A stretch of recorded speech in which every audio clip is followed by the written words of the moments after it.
suatu bahan sebagai fungsi waktu dan suhu ketika bahan tersebut dipanaskan atau didinginkan. Teknik ini melibatkan penggunaan panas untuk mempelajari sifat-sifat termal dari nanomaterialis seperti titik leleh, kristalisasi, dan dekomposisi.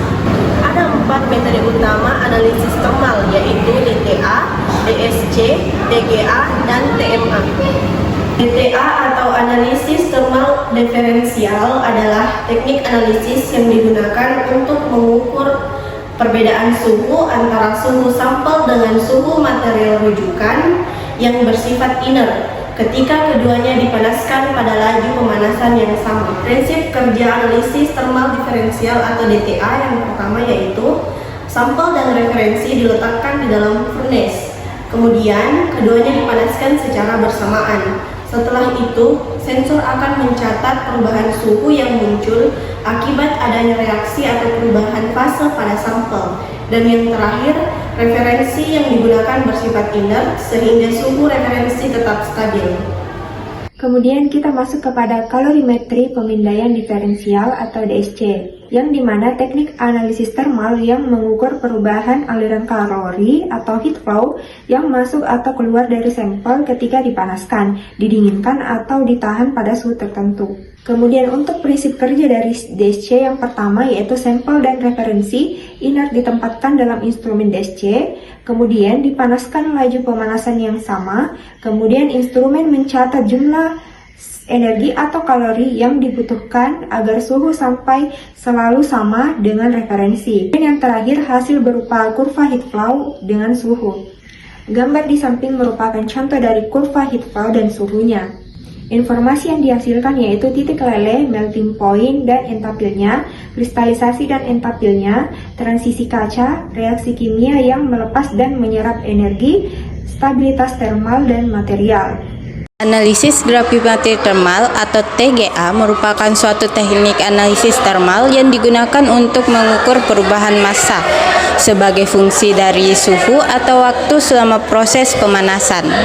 Prinsip kerja dari TGA dimulai dari sampel ditempatkan pada tungku atau furnace dan dihubungkan dengan neraca analitik atau microbalance yang sangat sensitif. Dari analisis TGA dapat diperoleh yaitu stabilitas termal material, suhu dekomposisi, zat volatil, residu setelah pemanasan, serta tahapan reaksi termal. Analisis thermal mechanism atau TMA merupakan suatu teknik analisis termal yang digunakan untuk mengukur perubahan dimensi sampel seperti panjang, volume, atau ketebalan ketika sampel didinginkan, dipanaskan, atau diberi beban mekanik tertentu. Prinsip kerja TMA dimulai dengan sampel ditempatkan pada alat TMA dengan diberi gaya dan beban mekanik kecil. Ketika suhunya mulai berubah, sampel akan mengalami pemuaian, penyusutan, transisi kaca atau TG, dan pelunakan. Perubahan dimensi ini diukur dengan tingkat presisi yang sangat tinggi, umumnya dalam satuan mikrometer. Dari analisis termal dapat diperoleh berbagai informasi penting seperti koefisien ekspansi termal, titik pelunakan, suhu transisi kaca, serta stabilitas dimensi material terhadap suhu.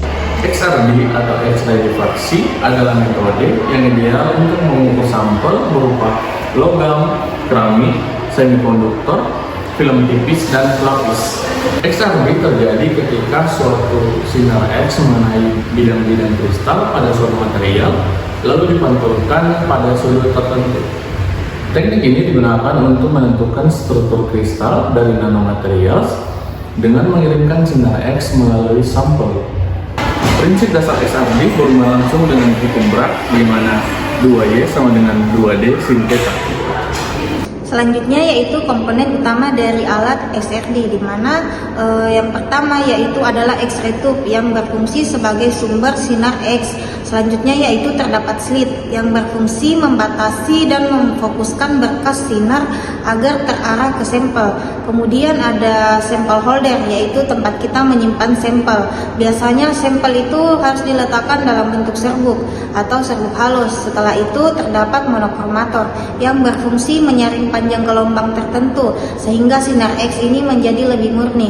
Kemudian yang terakhir yaitu adalah detektor. Jadi detektor ini dia berfungsi menangkap intensitas sinar dari sinar X tersebut, kemudian diterdifraksi dari sampel. Kemudian detektor ini akan bergerak mengikuti sudut 2 theta untuk mematakan puncak-puncak dari difraksi tersebut. Dan selanjutnya yaitu cara kerja dari alat XRD ini, di mana dimulai ketika sinar X ini dipancarkan dari sinar X-ray tube menuju permukaan sampel kristalin, di mana sampel kemudian diputar ke sudut theta, sementara detektor bergerak pada sudut 2 theta.